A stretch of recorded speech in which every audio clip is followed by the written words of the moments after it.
Welcome to this edition of You Can Get There From Here. I'm Dr. Joe Moore, Chair of the Department of Communication and Digital Media Production at the University of Central Missouri, and I get the distinct pleasure every week of visiting with some of our alumni from our digital media production, our communication studies, and our graduate programs.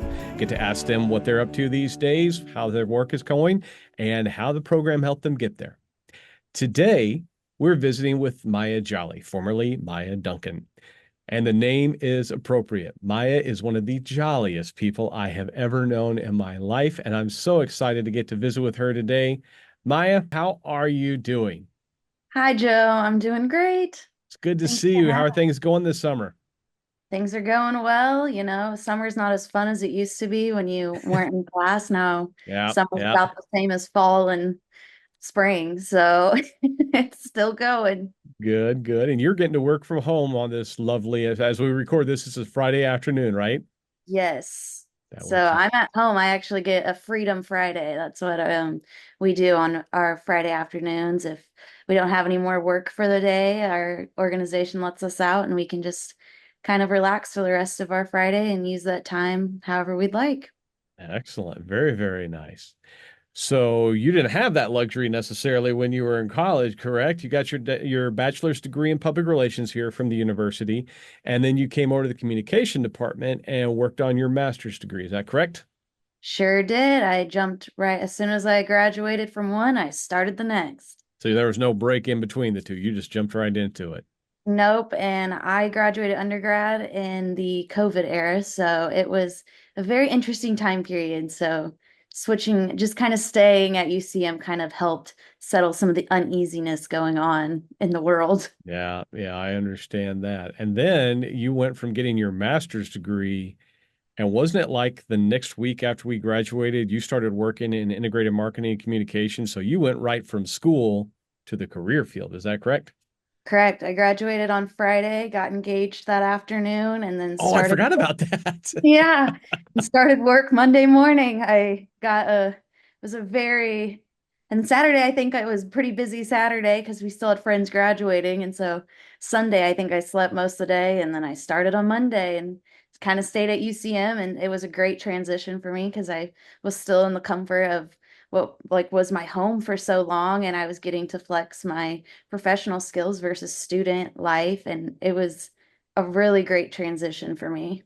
So talk about what you've done since you graduated. I mean, we made that quick transition to working in integrated marketing and communication. So talk a little bit about what you did there and then what you're doing today.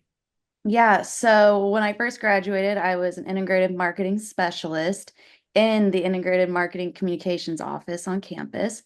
So I got to work alongside the science department and kind of help those professors promote their programs. I would help edit their websites, would come up with clever ideas to get more students at UCM.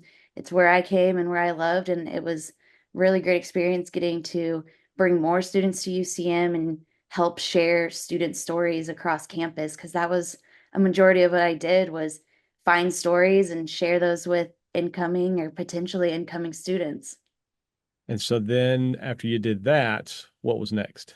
Yeah, so after I did about a year there, I found a position in public relations, which is what I got my undergrad degree in. And I took a huge risk and applied for a really competitive position at an agency, which is where I always kind of pictured myself ending up at. And I got it. And it was an extremely terrifying switch leaving UCM. It always been my comfort zone. Like I'd said, I'd stayed there and then I'd stayed there again. So actually leaving was incredibly terrifying, but I think it was a great leap of faith I made. And I've grown immensely just in this past year being in a new uncomfortable position. So you're at Woodruff right now, right? Up in Kansas City. Is that Yeah. correct? So I'm with Woodruff Communications and we're based out of Kansas City and then we also have an office in Columbia. So I can work from home or I could head up the road a little bit and go to the Kansas City office, or if I'm feeling adventurous, I could even go down to Columbia and work. So what does Woodruff do? Yeah, so we don't like to pigeonhole ourselves as a marketing communications agency, but I like to think of ourselves as problem solvers for different organizations. We encourage people to come to us with problems. And one of the big clients I work on is Diamond Pet Foods. So I spend a lot of time in the pet food world, which is not where I ever pictured my life, but it's very interesting and very evolving and engaging. And now I know way more about pet food than I ever thought I would. Did anybody ever picture themselves in pet food? I don't know, but it's funny how it is like a very dense like market. Like it's very competitive and I didn't really realize that. And there's some very passionate individuals about pet food. Well, because I mean, our furry friends are part of our family, right? We got to make sure Absolutely. they're I mean, I healthy. feel it. My dog is my baby, so I get it. So, what is the difference? And you worked at the university, so Mhm. you're doing PR for one singular entity. I mean, I know university's got lots of different parts and such, but you're promoting UCM Yeah. to now you're with an agency and you're taking all kinds of different clients. What's the biggest difference between the two? Yeah, so I think just like switching brain gears so much because I could be working in the pet food landscape for like the first part of my day, and then all of a sudden another client might pop up that needs some help, and I could be working in the mining industry for the rest of the day. So it's very That's a diverse. shift. Yeah, so I have to kind of be flexible in my mind on how I'm thinking and take skills I've learned in one area and adapt them into the next area. So it's not like I'm reinventing the wheel with every client I'm working on. It's just the background might be a little different and the contacts are a little different, but just staying on top of research really. And if I know I have a new client coming in, just kind of doing a quick Google search, getting my head wrapped around it and get ready to jump in because I need to be an expert in a short amount of time. So you got your master's degree. And when we talk to employers or we do any kind of research about what employers are looking for, that we do this research to share with our kids, with our students, we find out that employers list three jobs, three areas that they're really, really interested in, and they want potential employees to have. They want them to be able to write, want them to be able to speak, and they need to know something about research. How did your graduate program help you develop those skills? And are those the things that you have found in your professional world that are the most critical? I would say that I use those three skills on a daily basis. I get pretty excited on the days where I don't have to talk as much and I can kind of just sit back and listen, but I can pretty much guarantee I'll be talking in a meeting at some point in the day. But I use research every single day, and the communications master's program will prepare you for that. That is for sure.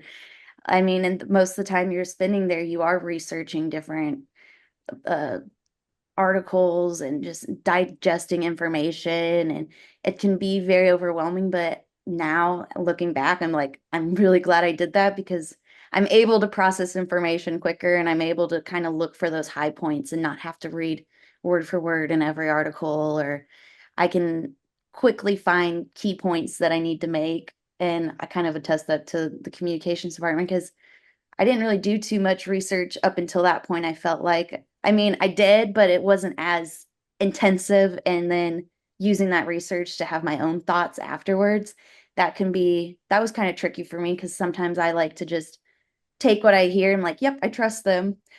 And taking that information and having my own stamp of approval and putting my own input and thought into it, it can be intimidating, especially still as a young professional.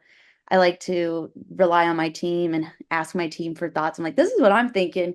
Is this how you guys are interpreting this? Because I just want to make sure I'm on the same page. And that kind of goes into that like speaking and communicating part, being comfortable asking questions, especially when you're fresh out of college, because you're not going to be leading every meeting. You're not going to be at the head of every decision, but you need to be asking questions so you're still aware of what's going on.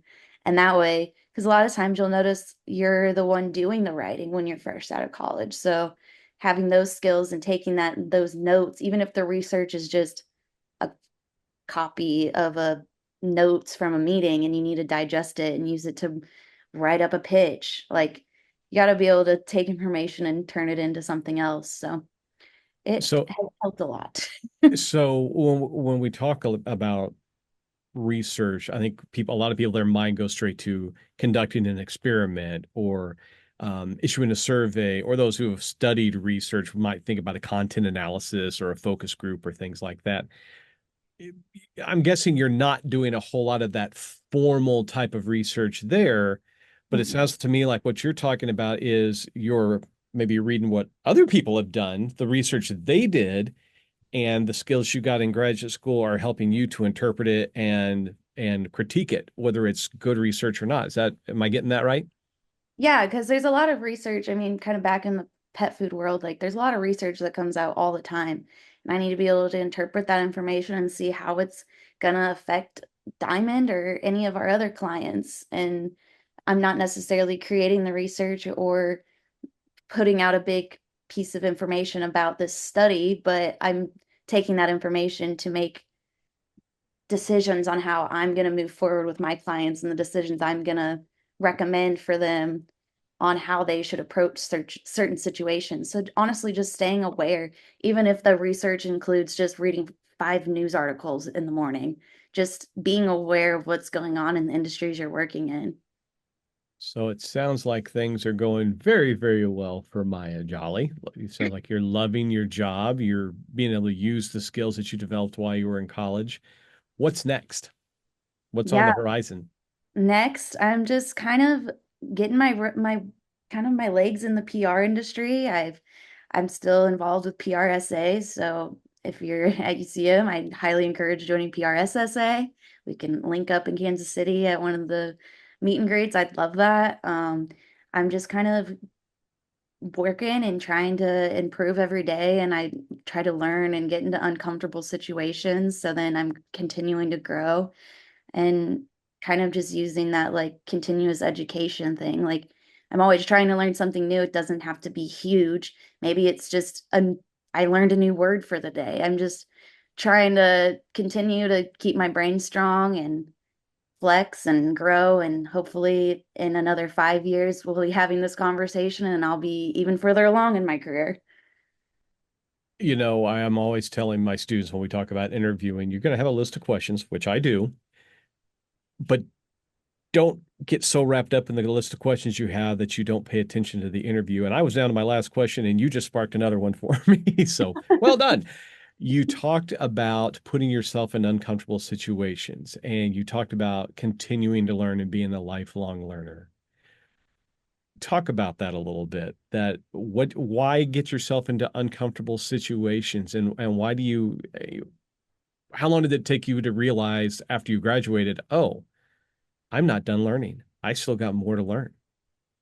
Yeah, I for the uncomfortable situations part, kind of like just being at UCM for so long, I started to feel very comfortable in that space, and which was great. And I loved it. And I loved everybody I worked around. I knew so many people across campus, and it felt like home. But there was a point where I was like, gosh, I'd really like to just get back to my PR roots and try something and get out of UCM and do something different. And so I did that, and it was terrifying, and it worked out. And so I'm already kind of an anxious human anyway, so I can think of like 1,000 reasons why I shouldn't do something. But that doesn't mean I have to change my job every day. But like even just raising my hand for a part of a project that I'm really nervous that I don't know if I can do that, but sure, let me sign myself up. I'm gonna get it done. And I'm gonna have a smile on my face while I do it. Do I know if I how necessarily in this moment? No. But as soon as I accomplish it at the end of the day, I'm like, I did that. I'm like, I did that. Yeah, And then, flex a little bit. yeah, and does it always end up great? Do I just achieve everything the second I look at it? No. I'm like, I also am very good about asking questions and going back to my colleagues and being like, this is what I'm thinking. Am I thinking on the right track? What are you thinking? Like, not only being stuck in my own thoughts and using the people around me. And then the lifelong learner part, I don't know. You kind of see like old people who get like, they're like, I'm not gonna use an iPhone. I'm not gonna use technology. And I'm like, I don't want to be like that. And so I just like, I don't know. I'm not like sitting down reading textbooks every day, but just trying to learn a new skill or asking somebody at work who does something different than I do. I'm like, wait, how did you do that? Like, and it doesn't have to, I don't have to master it, but just learning something new and expanding my brain. And then I know, like, oh, this person does this. You should reach out to them. Or even like, we like to share like shortcuts on our keyboard all the time, like little things like that, just staying ready to learn and not getting stuck in my own ways because I'm not that old. I shouldn't have ways yet. And, like, so just staying nimble and ready to flex and ready to bend and do whatever. And I think right now one of the big things is AI. And so I've even reached out to my colleagues and have said, like, I'm kind of interested in like learning this. Is it kind of scary because I don't really know much about it? Yeah, but I'm like, I also know it's not going anywhere, so I should probably start thinking about it That's where now. we are. Too Yep. late. Yeah, that's where we are having to figure out how we're going to integrate AI into what we do and where it fits and where it doesn't. So we talk a lot about you recall it's okay to fail. It's okay to try something new and it not work as long as you learn from it and go on from there. And it sounds like that's not just a college thing, that once you get out in the real world, do your bosses want you to try and do some new things and maybe it fails, maybe it doesn't? Yeah, actually, at our job, one of our things is like we have these different, we call them our freedoms, and we have like freedom to celebrate, and then we also have freedom to fail. And that was one like thing that I remember when I started, I was like, that made me feel really comfortable. Not that I'm going out of my way to mess up or I'm trying to mess up, but just knowing like, okay, like if I do mess up or I have a failure or I have an idea and it doesn't ravel out the way I think it's going to, it's okay. Like the day's still gonna end. The next day is still gonna come. It's okay. But as long as like I'm trying and I'm engaged and I'm, as long as you're passionate about what you're doing, people are gonna see that and the excitement and the energy. But you can't always predict how things are gonna go. And that's how I have to remind myself personally a lot of the times is like, it's okay if things don't always go out working like you want them to or expect them to. And sometimes when you do fail, you learn more than what you would have even learned if it would have went perfectly. Hmm. And so I think taking that time to really reflect on what happened and like I know that can be uncomfortable and like, I don't want to think about it anymore, but really like walking through what happened, like how can we move on from this if we face these things again? Like what are we going to do in the future? And we do that a lot in my um like in my office, like I don't know, it's not an office. We're in three different states, but in my Zoom rooms, we do a lot of that with our PR department. Like if something kind of fumbles a little bit, we'll just have a little group and we'll chat about it. It's not like a you're in trouble thing. We just think of what we did and how we can move forward and use it on the next time. Teamwork makes the dream work. I love it. I love it. Two final questions, and these are the ones that I ask for everybody. First of all, what advice would you give to a current UCM graduate student here at Department of Communication, Digital Media Production? And the second one is, what would you say to an undergraduate who's thinking about coming to UCM to study in the grad program? Yeah, so for the graduate student, I would say stay involved. I know that when you get into grad school, it can kind of feel a little isolating sometimes, and like because you have your own research and your own this. And so staying involved and making those connections with the people around you and really staying engaged in what the university has to offer. A lot of it, I mean, I worked at the student union when I was there, and I know grad students are more than welcome to come to any of their events. So just making yourself a part of the community can really help all the really heavy days of research and writing and having those people to lean on can really help you get through it. And then later down the road, you run into them throughout life and you get excited to see where they're at now. So, and I know when I went through grad school, it was through COVID time. So it was a lot of a different era in general, but I know a lot of people have resorted to online classes and things like that, but still taking the time to make those connections and those humans around you can really help you get through it. Yep. Yep. And then for the undergrad student thinking about going to grad school, when I was an undergrad, I never even once thought grad school would be a part of my life. And I'm really glad I did because it honestly gave me an extra 2 years to learn more and increase my knowledge and really prepare me for that like research part of life, which I don't, I think about all the time. Like, I don't know if I would have been quite ready to like go into the big kid world like without those tears. But I mean, at the same time, I don't really know because I didn't do it. But I think if you're thinking about it and considering it, just go talk to someone. Go talk to Joe. Go talk to a professor. Go find somebody who's in a program right now. Maybe one of your professors is a grad student. Go chat with them about how they're feeling and just explore and really consider it because it could be the right path. And you could be like my husband and you can work and do grad school at the same time. Be a little crazier. I don't know how people do that, but more power to you.